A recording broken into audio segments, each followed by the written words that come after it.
High guys. Okay, so একটা interesting জিনিস share করি। সেটা হইতেছে একটা ওয়েবসাইট অডিট করতেছিলাম। সো ওয়েবসাইটটার মধ্যে একটা খুবই গুরুত্বপূর্ণ জিনিস যেটা অনেকেই ইগনোর করে থাকেন। তো সেটা হচ্ছে এইরকম। এইটা হচ্ছে একটা ওয়েবসাইট যেটা আমি অডিট করতেছিলাম, ঠিক আছে। দেখা যাচ্ছে মানে আই থিঙ্ক আমি একটু আলোটা মানে কমায় দিলে বেটার হবে।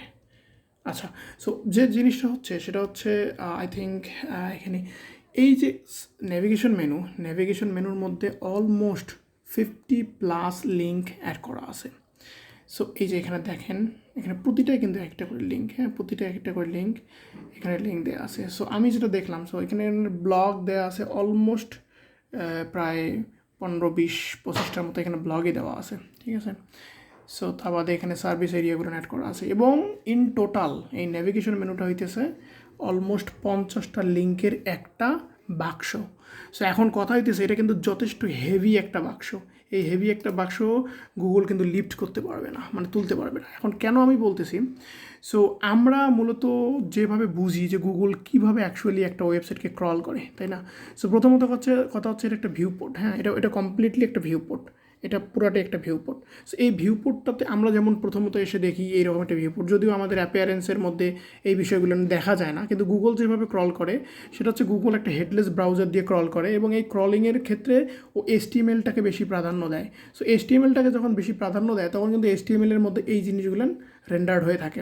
সো এখন কথা হইতেছে এই যে লিঙ্কগুলান, এতগুলান লিঙ্ক যখন কোনো ক্রলার ওয়েবসাইটে ঢুকবে এবং পাবে, এবং প্রতিটা পেজে আপনি যদি দেখেন, আপনি যেখানে যাবেন দেখবেন যেখানে প্রতিটা পেজের মধ্যেই আপনার এই মেনুটা চলে আসতেছে, যদিও মেনুটা গ্লোবাল, ঠিক আছে। সো মেনুটা যেহেতু গ্লোবাল, দ্যাট মিন্স প্রতিটা সিঙ্গেল পেজের জন্যেই আপনার এই মেনুটা চলে আসতেছে, তাই না।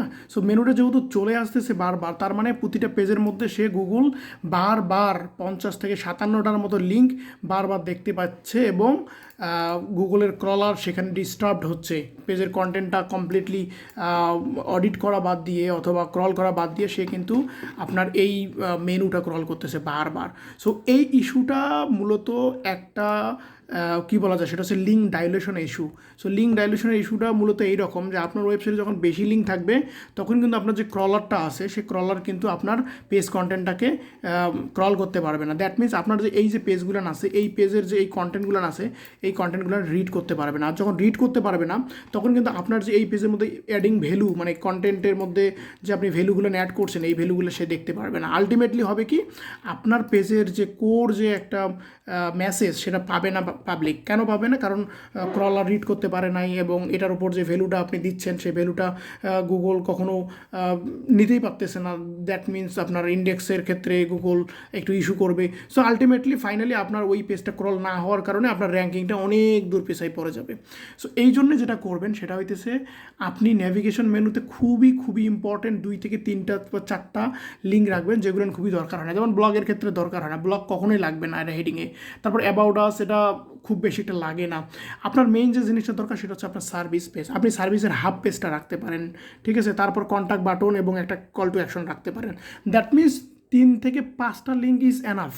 ওকে, সো এইটা রাখতে গেলে আপনার যে পেজের যে বারবার যে লিঙ্ক ডাইলেশনটা হইতেছে সেটা কিন্তু আর হবে না, হ্যাঁ। তখন আপনার পুরো পেজটা ক্রল হবে।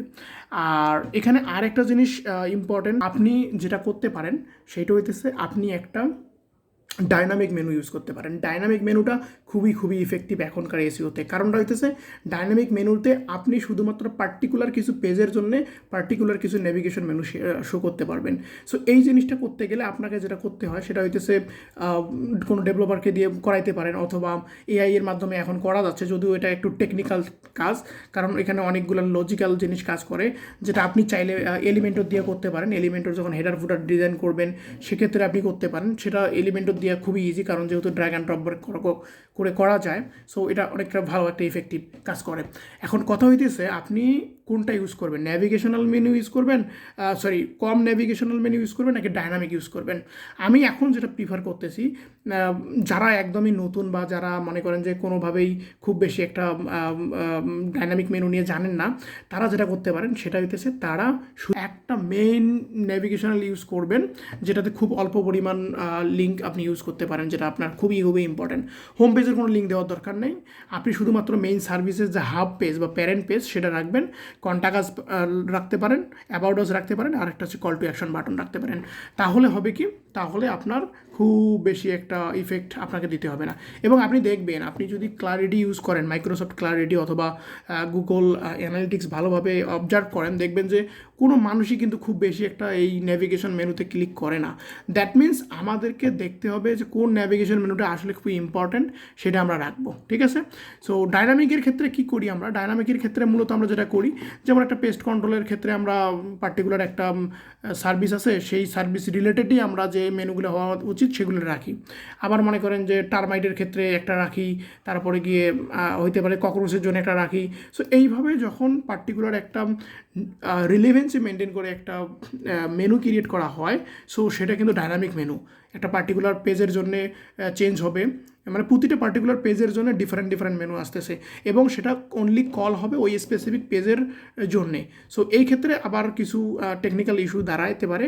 সো ওটা আসলে খুব বেশি একটা হেডেক হয় না গুগলের জন্য।